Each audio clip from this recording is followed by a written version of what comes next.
This is Unit 3, Week 2, question number 10. What was the end of the War of 1812? What was the end of the War of 1812? Big patriotic pride for America. See? Had to be patriotic, rubber duck. What was the big deal? December 24th, Christmas Eve, the British and the Americans signed a peace treaty, not in Paris like every other treaty, in Ghent, Belgium. And what did they essentially do? The borders were the same as before the war. Canada and the US, same border. One big change, the Great Lakes, where a lot of Navy battles were fought during the war, were demilitarized, undefended, set up a tradition that's still around today between Canada and the United States, longest undefended border in the world, but the Great Lakes were open. The British promised not to arm the Indians on the frontier. Essentially, I call it the American Revolution Part 2. The US fights Britain, survives without foreign help. Remember, the French didn't much like us either. And survived, so we weren't going to be reconquered. Even though our capital, Washington, White House, was burned to the ground, our nation didn't fall. The British weren't going to recapture us. So it meant the US was going to be a stable entity that would survive on its own. However, what did come out of this war? Massive economic boom. After the war, huge transition, more and more people moving into the frontier, and essentially what was called the era of good feelings. Another really stupid name.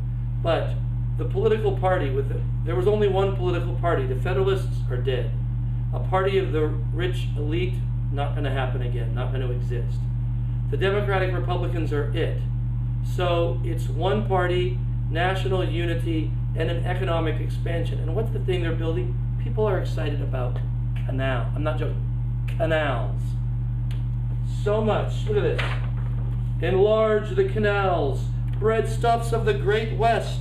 Bring them to us. Why? New York spent a fortune in the 1820s making a canal connecting the Hudson River to the Great Lakes. And that meant all these goods from the west could come across this artificial waterway.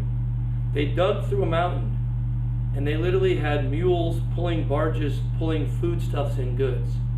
But it meant that New York became a massive port. Buffalo became a huge port city on the other end of the canal. So every state, what do they want to do? Build canals. You get, think era of good feelings is a dumb name, the era of canals. All across the country, they're building canals. Every state wants to spend its state treasury, its tax money, building a canal.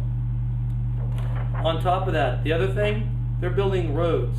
But with these roads and canals, most of them financed as toll roads or toll canals, it means there's more economic infrastructure, more connections. Americans moving out west have ways.